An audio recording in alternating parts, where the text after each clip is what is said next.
Assalamu alaikum. I hope you are in good condition and health. Today's topic is adsorption.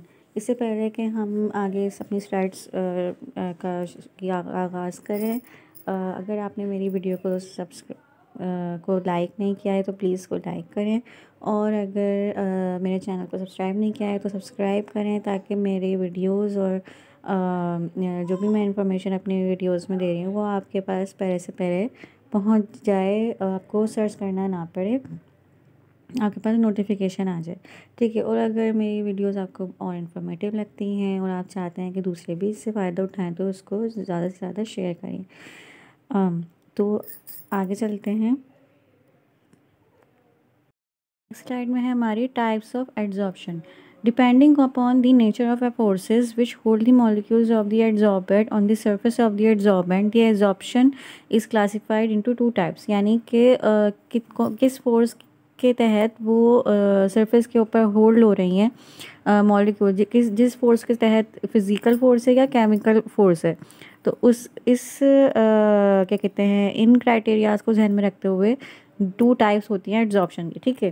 Physical adsorption क्या होती है, जिसको हम फिजियोजॉर्प्शन भी कहते हैं। फिजियोजॉर्प्शन when the particles of the adsorbent are held to the surface of the adsorbent by the physical forces such as van der Waals forces, the adsorption is called physical adsorption. यानी कि अगर एड्जॉर्बेंट के particle किसी भी physical force की वजह से क्या कहते हैं, लेयर बना रहे हैं, सरफेस के ऊपर लेयर बना रहे हैं, तो उसको हम क्या कहेंगे, फिज़िकल जो है ना एड्जॉर्प्शन। और वो फिज़िकल फोर्स कौन सी हो सकती है, कोई भी van der Waals फोर्स हो सकती है, यानी कोई भी attractive force. The attractive forces are weak, जो अट्रैक्टिव फोर्स होती हैं वो वीक होती हैं, and therefore these can be easily overcome by either increasing the temperature और by decreasing the pressure. Physical adsorption can be easily reversed और decreased. यानी जो अट्रैक्टिव फोर्स होती हैं वो वीक होती हैं, इसलिए क्या है कि हम जो है ये रिवर्स हो सकती हैं आसानी के साथ बाय, और वो कैसे रिवर्स हो सकती हैं, या या तो हम इनका टेम्परेचर इंक्रीज़ कर देंगे तो वो डिसॉर्प्शन वाला प्रोसेस हो जाएगा, या प्रेशर जो है वो हम प्रेशर जो है वो डिक्रीज़ कर देंगे, जिसकी वजह से क्या होगा कि ये जो फिज़िकल एड्जॉर्प्शन के तहत जो मॉलिक्यूल्स सरफेस पे जो लेयर बना रहे होंगे एड्जॉर्प्शन की, वो हम इजीली वो प्रोसेस को रिवर्स कर सकते हैं। ठीक है। अब है केमिकल एड्जॉर्प्शन। केमिकल एड्जॉर्प्शन को केमिजॉर्प्शन भी कहा जाता है। When the molecules of the adsorbent are held to the surface of the adsorbent by the chemical forces और chemical bonds, the adsorption is called chemical adsorption और केमिजॉर्प्शन। जब molecules of adsorbent जो है वो सरफेस किसी भी adsorbent की surface पे लेयर बनाए किसी मतलब केमिकल बॉन्ड्स के तहत, यानी इसमें केमिकल बॉन्ड इन्वॉल्व हो। फिजिकल एड्जॉर्प्शन में सिर्फ अट्रैक्शन हो रही थी, अट्रैक्शन ऑफ पार्टिकल्स, लेकिन केमिकल एड्जॉर्प्शन में कोई बॉन्ड बन रहा है। ठीक है। केमिकल एड्जॉर्प्शन में क्या हो रहा है कि किसी मतलब सरफेस के ऊपर कोई मतलब बॉन्ड बनाकर जो है, या तो वो केमिकल बॉन्ड हो या आयनिक बॉन्ड हो, कोई भी बॉन्ड बनाकर जो लेयर बन रही है उसको हम केमिकल एड्जॉर्प्शन कह रहे हैं। हम chemical reaction occurs between the adsorb molecules and the adsorbent on the surface. अच्छा, इसमें क्या हो रहा है कि केमिकल रिएक्शन इन्वॉल्व होता है। ठीक है। This type of adsorption is irreversible. ये टाइप ऑफ एड्जॉर्प्शन जो है वो इरिवर्सिबल है। ये अगर इसको हम रिवर्स करेंगे ना तो इससे क्या होगा, न्यू कंपाउंड हमारे बन जाएंगे रिवर्स में। तो लेकिन फिजिकल एड्जॉर्प्शन में ऐसा नहीं होता। फिजिकल एड्जॉर्प्शन में वो सिंपली जो एड्जॉर्बेट के मॉलिक्यूल्स हैं वो अलग हो जाते हैं, लेकिन केमिकल एड्जॉर्प्शन को अगर हम रिवर्स करना चाहेंगे तो इसमें वो एड्जॉर्बेंट के मॉलिक्यूल को लेकर ही अलग होगा। वो क्या कहते हैं, वो मतलब ओरिजिनल वाला मॉलिक्यूल वो नहीं रहेगा। ठीक है। आगे चलते हैं। ये थोड़े पिक्टोरियल में आप वाज़ेह हो जाएगी कि जो फिजिकल एड्जॉर्प्शन में वो सिर्फ अटैचमेंट हो रही है, लेकिन जो केमिकल एड्जॉर्प्शन है उसमें बॉन्ड बन रही हैं। जो ब्लैक लाइंस हैं ये दिखा रही हैं बॉन्ड्स को, इसमें बॉन्ड्स बन रहे हैं। और जब ये अगर ये रिवर्स करेंगे हम इसको केमिकल एड्जॉर्प्शन को, तो वो बॉन्ड्स तो नहीं टूटेंगे, बल्कि वो क्या होगा कि वो उस एड्जॉर्बेंट के मॉलिक्यूल को भी अपने साथ लेके टूटेंगे, जो कि एक नया मॉलिक्यूल बनाएंगे। आगे चलते हैं। ये डिफरेंस है दोनों का, फिजिकल एड्जॉर्प्शन और केमिकल एड्जॉर्प्शन का। तो फर्स्ट पॉइंट है, the forces operating in this case are weak van der Waals forces. इसमें जो फोर्सेज ऑपरेट हो रही हैं वो कौन सी हैं, weak van der Waals forces. बाकी जो केमिकल एड्जॉर्प्शन में the forces operating are chemical bonds और आयनिक और कोवलेंट बॉन्ड। जो केमिकल एड्जॉर्प्शन में फोर्सेज लग रही हैं वो हैं आयनिक और कोवलेंट बॉन्ड। इसकी हीट ऑफ एड्जॉर्प्शन लो होती है फिजिकल एड्जॉर्प्शन की, जैसे कि 20 to 40 किलो जूल पर मोल। जो केमिकल एड्जॉर्प्शन में हीट ऑफ एड्जॉर्प्शन जो है वो ज़्यादा लगती है, जैसे कि 40 to 400 किलो जूल पर मोल। जो फिजिकल एड्जॉर्प्शन का पहले ही बता चुके हैं कि रिवर्सिबल है, डिजॉर्प्शन के चांसेस बहुत ज़्यादा होते हैं, और वो कैसे हो सकती है, या तो टेम्परेचर को हम इंक्रीज़ करेंगे या प्रेशर को डिक्रीज़ करेंगे। जो प्रोसेस है केमिकल एड्जॉर्प्शन का वो इरिवर्सिबल है। अगर हम एफर्ट्स लगाएंगे कि हम एब्जॉर्ब गैस को जो है वो फ्री करें, तो उससे डिफरेंट कंपाउंड्स बनेंगे, वो ओरिजिनल पहले जैसा एड्जॉर्बेट नहीं रहेगा। It does not require any activation energy. Physical adsorption को कोई एक्टिवेशन एनर्जी की ज़रूरत नहीं होती, बल्कि केमिकल एड्जॉर्प्शन में हमें एक्टिवेशन एनर्जी की ज़रूरत होती है बॉन्ड बनाने के लिए। It takes place at the low temperature and decrease with increase in the temperature.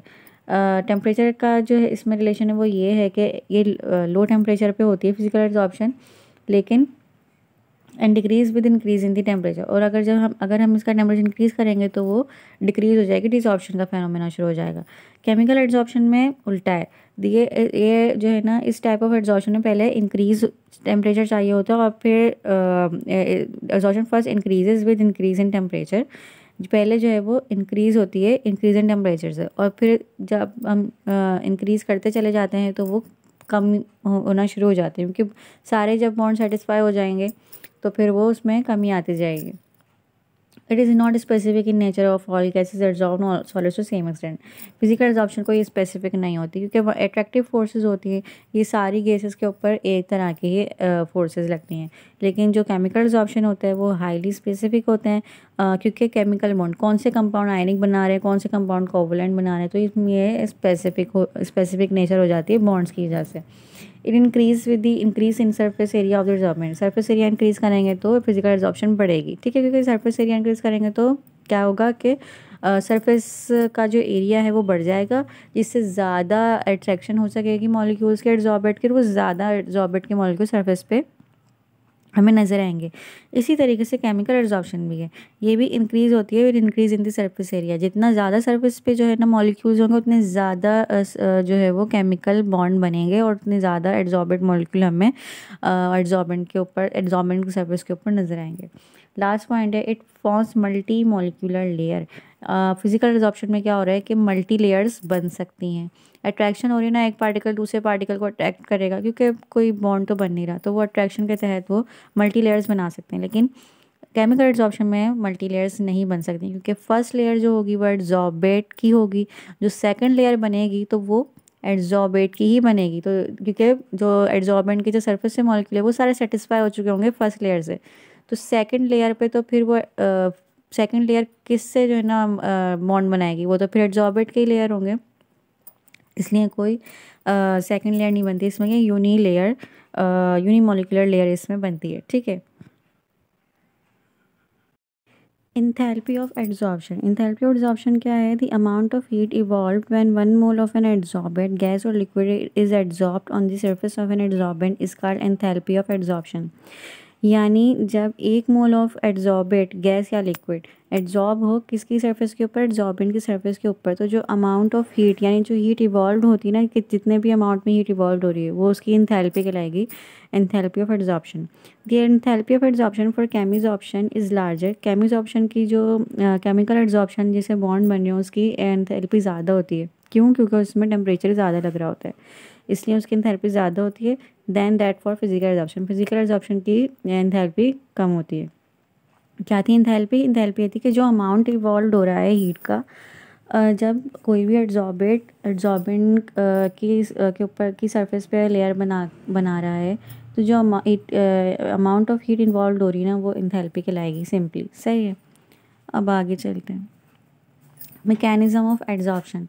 Adsorption occurs when the surface particles of the adsorbent experience the unbalanced attractive forces from the bulk, but on the surface the particles are not surrounded by atoms or molecules from all sides. ये simple सा है method कि adsorption कब होती है, क्योंकि जो bulk में जो पार्टिकल्स होते हैं वो सराउंडेड किए हुए होते हैं, ऑल मतलब उनकी मतलब चारों तरफ से फोर्सेस लग रही होती है उनके एक सिंगल पार्टिकल के ऊपर, लेकिन जो सरफेस पे पार्टिकल होते हैं उनके ऊपर सिर्फ नीचे से फोर्सेस लग रही होती है, तो अनबैलेंस फोर्सेस हो जाती हैं इस तरीके से। तो वो अपने आप को बैलेंस करने के लिए जो सरफेस पे जो पार्टिकल्स होते हैं एड्जॉर्बेंट के, उनको अपनी तरफ अट्रैक्ट कर लेते हैं या बॉन्ड बना लेते हैं उनसे। जिससे वो एड्जॉर्प्शन हो जाती है सरफेस के ऊपर। Hence they possess unbalance attractive forces, जिसकी वजह से क्या होता है कि उनके पास अनबैलेंस अट्रैक्टिव फोर्सेज होती हैं, ठीक है ना, क्योंकि सिर्फ नीचे से उन पार्टिकल्स के ऊपर फोर्सेज लग रही होती हैं, जिसकी वजह से जो सरफेस के पार्टिकल्स होते हैं वो अनबैलेंस्ड होते हैं, अनबैलेंस्ड अट्रैक्टिव फोर्सेज होती हैं उनकी। These forces of the adsorbent are responsible for attracting the adsorbed particles on its surface. तो ये जो अपने आप को बैलेंस करने के लिए ये क्या करते हैं, सिंपली जो मैंने फर्स्ट पॉइंट में भी बताया था कि वो अपने दूसरे जो एड्जॉर्बर के पार्टिकल होते हैं उनको अट्रैक्ट कर लेते हैं, और जिससे वो न्यू कंपाउंड या फिर जो है वो फिजिकल अट्रैक्शन के तहत वो एड्जॉर्प्शन का प्रोसेस हो जाता है। Adsorption increase with increase in surface area per unit mass of the adsorbent at a given temperature और प्रेशर। सरफेस एरिया इंक्रीज होगा तो एड्जॉर्प्शन इंक्रीज होगी, और at a given temperature and pressure, अगर टेम्परेचर और प्रेशर हम standard रखें तो अगर स्टैंडर्ड रखकर जब अगर हम सरफेस एरिया इंक्रीज़ करेंगे तो एड्जॉर्प्शन भी इंक्रीज़ होगी, ठीक है। जैसे ये पिक्टोरियल में मैकेनिज़्म दिखाया गया है कि एड्जॉर्बेंट है ये एक चारकोल, बाकी एड्जॉर्बेंट क्या लिया गया है, मिथाइलिन ब्लू। अब चारकोल सर्कुलर है तो इसके चारों तरफ जो है वो मिथाइलिन ब्लू जो है वो एड्जॉर्ब हो जाएगा, जिससे क्या होगा कि एड्जॉर्प्शन का प्रोसेस हो जाएगा। एड्जॉर्बेंट एटम्स और molecules are not surrounded by atoms और molecules of their kind and they have unbalanced active forces are the surface which can hold adsorbed particles. तो जो सरफेस पे जो पार्टिकल, इसमें भी यही बताया गया कि जो सरफेस पे जो पार्टिकल होते हैं वो उनका सिर्फ नीचे से फोर्सेस लग रही होती है, और अगर सर्कल में कोई पार्टिकल है तो उनका सेंटर में जो पार्टिकल्स हैं सेंटर से उनकी तरफ फोर्सेस आ रही है, और सरफेस के ऊपर जो पार्टिकल है उनकी जो सरफेस है उसके ऊपर कोई फोर्स नहीं लग रही उन पर, तो अपने आप को क्या कहते हैं बैलेंस करने के लिए वो एड्जॉर्बेंट के मॉलिक्यूल को क्या करेंगे, अपनी तरफ अट्रैक्ट कर लेते हैं, ठीक है। इसके एग्जाम्पल में है सिलिका जेल या एलोमीना, सही है। अब है factors affecting adsorption. Factors affecting में सबसे पहले है temperature. Adsorption is an exothermic process, adsorption एक एक्सोथर्मिक प्रोसेस होता है। Hence according to Le Chatelier principle at given pressure low temperature favours adsorption. सबसे पहले तो इस पॉइंट में हमें ली चार्टियर प्रिंसिपल समझने की ज़रूरत है। ली चार्टियर प्रिंसिपल क्या था कि अगर हम जैसे एक रिएक्शन हो रहा है जिसमें प्रोडक्ट और रिएक्टेंट है, अगर हम प्रोडक्ट इंक्रीज़ करेंगे तो क्या होगा, रिएक्शन, अगर प्रोडक्ट की कंसनट्रेशन इंक्रीज़ करेंगे तो क्या कहते हैं इक्वली जो है वो रिएक्टेंट भी इंक्रीज़ होते चले जाएंगे। रिएक्टेंट की इंक्रीज़ करेंगे कंसनट्रेशन तो प्रोडक्ट इंक्रीज़ होते चले जाएंगे। टेम्परेचर इंक्रीज़ करेंगे तो अगर क्या कहते हैं इंडोथर्मिक रिएक्शन है तो प्रोडक्ट इंक्रीज़ होंगे, और अगर एक्सोथर्मिक रिएक्शन है तो अगर टेम्परेचर डिक्रीज़ करेंगे तो फेवर होगा लो टेम्परेचर, तो जो है वो प्रोडक्ट इंक्रीज़ होंगे। इस तरीके से होता है ये ली चार्टियर प्रिंसिपल। तो अगर क्योंकि ये एक्सोथर्मिक प्रोसेस है तो इसमें अगर हम लो टेम्परेचर देंगे ना तो वो क्या फेवर करेगा, एड्जॉर्प्शन को फेवर करेगा, और इंक्रीज़ करेंगे अगर टेम्परेचर को तो वो एड्जॉर्प्शन को फेवर नहीं करेगा, ठीक है। If the temperature is increase adsorbent molecules get remove from the adsorbent and this process is called as desorption. और अगर टेम्परेचर इंक्रीज़ करेंगे तो वो एड्जॉर्बेंट मॉलिक्यूल जो है वो रिमूव हो जाएंगे एड्जॉर्बेंट से, जिसको इस प्रोसेस को क्या कहा जाता है, डीजॉर्प्शन, जो कि हम पहले पढ़ के आ चुके हैं। Thus adsorption is inversely proportional to the temperature. इसलिए क्या है कि जो एड्जॉर्प्शन है वो इन्वर्सली प्रोपोर्शनल है टेम्परेचर के। लेकिन ये ट्रू सिर्फ किसके लिए है, फिजिकल एड्जॉर्प्शन के लिए। अगर हम फिजिकल एड्जॉर्प्शन की बात करें तो यहाँ तक जितना हमने पढ़ा टेम्परेचर में वो सब सही है, लेकिन केमिकल एड्जॉर्प्शन में क्या हो रहा है, due to the high energy of activation. High energy of activation के लिए क्या चाहिए, इनको हाई टेम्परेचर चाहिए, ठीक है। The extent of adsorption increase initially, क्योंकि हाई एक्टिवेशन एनर्जी चाहिए तो टेम्परेचर ज़्यादा चाहिए, तो जो एक्सटेंट ऑफ एड्जॉर्प्शन है होगा वो इनिशियल इंक्रीज़ होगा हाई टेम्परेचर में, but and decrease as the temperature increases further. लेकिन एक सर्टेन पॉइंट तक, फिर उसके बाद जब हम टेम्परेचर इंक्रीज़ करेंगे तो वो एड्जॉर्प्शन जो है वो कम होती चली जाएगी, ठीक है। फिजिकल एड्जॉर्प्शन में क्या हो रहा था, लो टेम्परेचर फेवर कर रहा था एड्जॉर्प्शन को, लेकिन केमिकल एड्जॉर्प्शन में क्या है, क्योंकि हाई एक्टिवेशन एनर्जी चाहिए होती है बॉन्ड बनाने के लिए, तो पहले हाई टेम्परेचर देना पड़ेगा, जिसकी वजह से जो है वो एड्जॉर्प्शन इंक्रीज़ होगी, लेकिन एक सर्टेन पॉइंट तक जाकर इंक्रीज़ होगी। उसके बाद अगर हम हाई टेम्परेचर देंगे तो वो एड्जॉर्प्शन डिक्रीज़ होगी, ठीक है। उसके बाद ये जो है हमें ग्राफ से सही से पता लग जाएगा। जैसे फिज़िकल एड्जॉर्प्शन में क्या हो रहा है कि टेम्परेचर इंक्रीज़ कर रहे हैं तो क्या कहते हैं फिज़िकल एड्जॉर्प्शन भी कम होती चली जा रही है। ठीक है, केमिकल एब्जॉर्प्शन में क्या हो रहा है कि टेम्परेचर इंक्रीज़ कर रहे हैं तो इंक्रीज़ हो रही है। ठीक है, इंक्रीज़ हो रही है केमिकल एब्जॉर्प्शन, लेकिन फिर जैसे एक सर्टेन पॉइंट तक, लेकिन उस सर्टेन पॉइंट के बाद जब टेम्परेचर इंक्रीज़ हो रहा है तो जो केमिकल एब्जॉर्प्शन है वो भी डिक्रीज़ हो रही है। ठीक है, अब आगे चलते हैं। सो नेक्स्ट जो हमारा फैक्टर है वो है प्रेशर। प्रेशर क्या है? When a gas is absorbed on the surface of adsorbent there is a decrease in the volume of adsorbent. कह रहे हैं कि जब कोई गैस किसी एड्जॉर्बेंट की सरफेस के ऊपर एड्जॉर्ब होती है तो उसका तो गैस का वॉल्यूम जो है वो डिक्रीज़ हो जाता है। अब वॉल्यूम डिक्रीज़ होने का मतलब ये है कि प्रेशर जो है वो क्या हो जाएगा? Increase. Thus by Le Chatelier principle if the temperature is kept constant, Le Chatelier principle के तहत जो अगर हम टेम्परेचर को कांस्टेंट रखें, the quantity of gas adsorb by metal adsorbent increases with the increase in pressure. तो जो क्वांटिटी ऑफ गैस है जो एड्जॉर्ब हो रही है मेटल एड्जॉर्बेंट के ऊपर, वो क्या होगी? इंक्रीज़ हो जाएगी, यानी एड्जॉर्प्शन जो है वो इंक्रीज़ हो जाएगी with increase in the pressure, अगर हम टेम्परेचर कांस्टेंट रखें। ठीक है, adsorption is directly proportional to the pressure of a gas over a limited range of pressure. Adsorption जो है वो क्या होती है? डायरेक्टली प्रोपोर्शनल होती है गैस से, क्योंकि एड्जॉर्प्शन हो रही है तो क्या हो रहा है? वॉल्यूम डिक्रीज़ हो रहा है।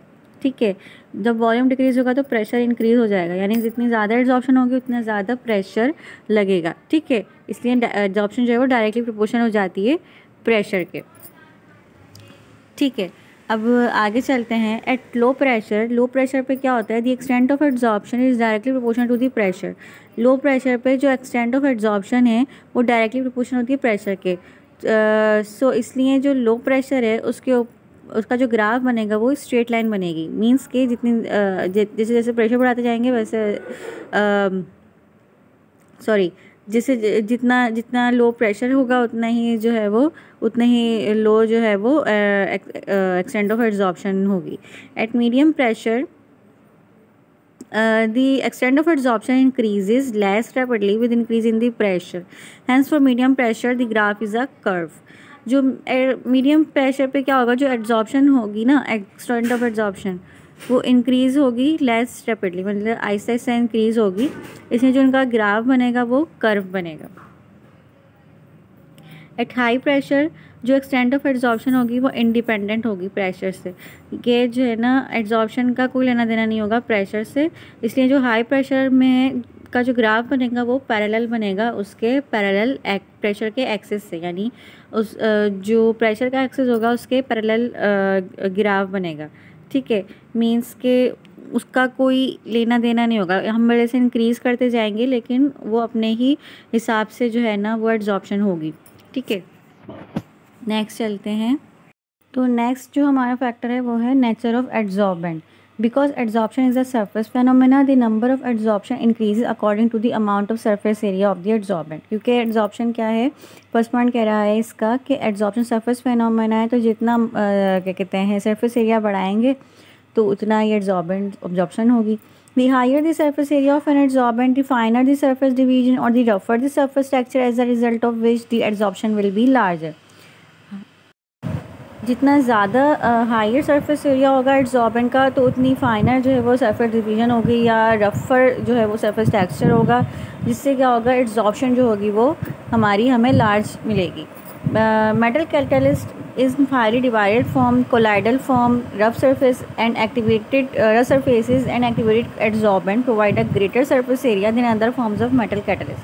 मेटल कैटलिस्ट अगर फाइन डिवाइड फॉर्म में हो, कोलाइडल फॉर्म में हो, रफ सरफेसेस हो उनकी, या एक्टिवेटेड एड्जॉर्बेंट हो अगर, और या एक्टिवेटेड एड्जॉर्बेंट हो, तो उनका जो सरफेस एरिया होता है वो ग्रेटर होता है, तो इसलिए जो है वो एड्जॉर्प्शन भी हमें वो ज़्यादा मिलती है इन मेटल कैटलिस्ट की। Chemisorption is more selective and preferred than physisorption. Chemisorption जो है वो सेलेक्टिव होती है, इसलिए क्या होती है? प्रीफर्ड होती है फिजियोजॉर्प्शन से। इसका ये इसलिए भी हो सकती है, इसलिए भी है क्योंकि केमिजॉर्प्शन सेलेक्टिव होती है और इसमें केमिकल बॉन्डिंग होती है, इरिवर्सिबल होती है, जिसकी वजह से जो है हमें जो रिज़ल्ट मिलता है और हमें जो क्वालिटी मिलती है ना क्या कहते हैं ऑब्टेन प्रोडक्ट की, वो ज़्यादा अच्छी होती है as compared to physisorption, क्योंकि फिजिक्स ऑप्शन को हम किसी भी पैरामीटर से जो है वो रिवर्स कर सकते हैं, टेम्परेचर या प्रेशर में अल्टर करके हम उसको अल्टर कर क्या कहते हैं जो भी हमारा ऑब्टेन प्रोडक्ट है उसको अल्टर कर सकते हैं, तो जिसकी वजह से उसकी क्वालिटी जो है वो हमें मतलब केमिकल ऑप्शन के बनस्बत जो है वो हमें कम हो जाती है, इसलिए ज़्यादा जो प्रीफरेबल है क्योंकि रिज़ल्ट इसमें अच्छा आता है तो केमिकल ऑप्शन जो है वो ज़्यादातर यूज़ होती है। Gas will only be chemisorb on a solid, gas chemisorb solid के ऊपर तब हो सकती है if this solid has a wide surface area, जबकि सॉलिड के का वाइड सरफेस एरिया हो that can accommodate the gas, जो कि गैस को अकोमोडेट कर सके, यानी गैस को अपने अंदर एब्जॉर्ब कर सके। फॉर एग्जाम्पल निकल can absorb hydrogen gas but not iron, but iron can not. For example जो निकल है वो हाइड्रोजन गैस को एब्जॉर्ब कर सकता है लेकिन आयरन को नहीं, लेकिन आयरन को नहीं, और जो आयरन है वो हाइड्रोजन को क्या कहते हैं एब्जॉर्ब नहीं कर सकता। ठीक है, ये है। नेक्स्ट चलते हैं, लास्ट पॉइंट कह रहा है इसका, absorbent should have a chemical composition that allows them to cause chemical absorbent on them. जाहिर सी बात है कि एब्जॉर्बेंट्स का जो एब्जॉर्बेंट्स की जो नेचर है वो भी ये है कि केमिकल उनकी भी केमिकल कंपोजिशन हो ताकि बॉन्डिंग बन सके एब्जॉर्बेंट के मटेरियल से। ठीक है, तो इस जब भी तो केमिजॉर्प्शन होगी, जब बॉन्डिंग बनेगी तो केमिजॉर्प्शन होगी। फिजिकल जो अट्रैक्शन होती है वंडरफुल फोर्सेस की, वो तो फिजिकल एब्जॉर्प्शन होगी। इसलिए तो एब्जॉर्बेंट की कोई केमिकल कंपोजिशन हो जिससे वो केमिजॉर्ब हो सके। नेक्स्ट फैक्टर है हमारा nature of absorbent. As a result of stronger van der Waals forces, it has been discovered that more easily liquefiable and highly water-soluble gases are absorbed more readily by solid when the absorption of gases by solid is investigated. As a result of strong van der Waals forces, यानी अगर strong van der Waals forces हों तो ये discover किया जाता है कि वो गैसेस जो कि हाईली वाटर सोलेबल हों और लिक्विफाएबल हों, यानी वो लिक्विड बन सकें, तो वो ज़्यादा रेडली एब्जॉर्ब होती हैं सॉलिड के ऊपर। ठीक है, जब absorption of gases bye solid हम इन्वेस्टिगेट करते हैं, यानी कि जो वो गैसेस जो कि हाईली वाटर सोलेबल हों और लिक्विफाएबल हों वो ज़्यादा रेडली सॉलिड के ऊपर एब्जॉर्ब हो जाती हैं। नेक्स्ट पॉइंट है, to do this ammonia, hydrogen chloride and sulphur dioxide absorb at a higher rate than hydrogen, nitrogen and oxygen. इसके लिए क्या है कि जो ammonia, hydrogen chloride and sulphur dioxide वो उनका जो एब्जॉर्प्शन का रेट है वो हायर है as compared to hydrogen, nitrogen and oxygen. When it comes to physical absorption, जब हम फिजिकल एब्जॉर्प्शन की बात करते हैं, the amount of absorption is determined by the boiling point of the gases involve. Nature of absorbent में क्या है कि जब हम फिजिकल ऑफ एब्जॉर्प्शन की बात करते हैं तो हम नेचर ऑफ एब्जॉर्बेंट कैसे मालूम करेंगे कि जो बॉइलिंग पॉइंट होगा ना उन गैसेस का, उसके हिसाब से जो है हम ये देखेंगे कि इसकी फ़िज़िकल एब्जॉर्प्शन ज़्यादा होगी या इसकी फ़िज़िकल एब्जॉर्प्शन कम होगी, या ये फिर केमिजॉर्प्शन में इसका जो है वो ये ज़्यादा फेवरेबल है इसके लिए chemisorption. Gases are more readily absorb on solid than they are on liquids. जो गैसेस होती हैं वो सॉलिड के ऊपर ज़्यादा रेडली एब्जॉर्ब हो जाती हैं as compared to the liquids. Next है, तो जो कंसंट्रेशन ऑफ एब्जॉर्बेंट है इसका जो फर्स्ट पॉइंट है वो ये है, generally when liquid is absorbed on solid the extent of absorption is greater at high concentration of absorbent as long as the temperature is maintain at a constant level. First point कह रहा है कि जो concentration, अगर हम temperature को maintain करें constant level के ऊपर, तो जो लिक्विड की जो एब्जॉर्प्शन है सॉलिड के ऊपर, तो इसमें एब्जॉर्प्शन कैसे पता लगेगी कि ग्रेटर कंसंट्रेशन होगी ना जो है क्या कहते हैं एब्जॉर्बेंट की, तो उतनी ही ज़्यादा हमें एब्जॉर्प्शन मिलेगी। ठीक है, इसलिए जो सेकंड पॉइंट में ये बता रहे हैं कि जो कंसंट्रेशन ऑफ एब्जॉर्बेंट है उसका comparable impact to that of pressure in terms of its effectiveness, के जैसा हमने प्रेशर में पढ़ा था ना उतना ही जो है ना उसका सेम इफ़ेक्ट है कंसंट्रेशन का भी। मीन्स के एक जैसे प्रेशर में ये था कि एक लिमिटेड रेंज पे जाके एक सर्टेन पॉइंट पे जाके प्रेशर हम इंक्रीज़ करेंगे तो उस पॉइंट तक इंक्रीज़ होती है एड्जॉर्प्शन, और फिर उस पॉइंट्स के बाद जो है वो डिक्रीज़ होना शुरू हो जाती है। इस तरह से ही जो है वो कंसंट्रेशन का है। कंसंट्रेशन क्योंकि सरफेस एरिया जितना होगा उसके हिसाब से जो है ना एड्जॉर्प्शन होगी। तो कंसंट्रेशन अगर हम बढ़ाते जाएंगे तो जितने ही मॉलिक्यूल सरफेस पे होंगे, जब वो सेटिस्फाई हो जाएंगे एक सर्टेन पॉइंट पर आकर क्या होगा कि वो डिक्रीज़ होना शुरू हो जाएगी या इक्विलिब्रियम में आ जाएगी, जो भी होगी हमारी एड्जॉर्प्शन। ठीक है, तो फर्स्ट पॉइंट में यही कह रहे थे कि अगर हम टेम्परेचर को कांस्टेंट करें तो जो एक्सटेंट ऑफ एड्जॉर्प्शन है वो ग्रेटर होगी हायर कंसंट्रेशन के ऊपर। ठीक है, जो कंसंट्रेशन ऑफ एड्जॉर्बेट है उसका सेम ही इफेक्ट है प्रेशर के, अगर हम उसके इफेक्टिवनेस की बात करें कंसंट्रेशन ऑफ एड्जॉर्बेट की, यानी कि एक सर्टेन पार्ट पर जाकर इंक्रीज़ होगी और उस पॉइंट के बाद जो है वो डिक्रीज़ होना शुरू हो जाएगी या फिर वो इक्विलिब्रियम में आ जाएगी। ठीक है, तो ये थी हमारी आज की स्लाइड्स, और अगर आपको कुछ भी इसमें नहीं समझ आया हो तो आप मुझे कमेंट सेक्शन में बताइएगा, और अगर आपको मेरी वीडियोस और जो इन्फॉर्मेशन है वो पसंद आती है, आपको लगता है कि ये हमारे सिलेबस में बहुत हेल्पफुल है, तो आप मेरी वीडियोस को लाइक करें, सब्सक्राइब करें, ताकि मेरी वीडियोस आपके तक क्या कहते हैं पहले से पहले पहुंच जाए, नोटिफिकेशन पहले से पहले आ जाए, और दूसरों को भी शेयर करें ताकि दूसरे लोग भी इससे जो है ना वो फ़ायदा उठा सकें। तो आज के लिए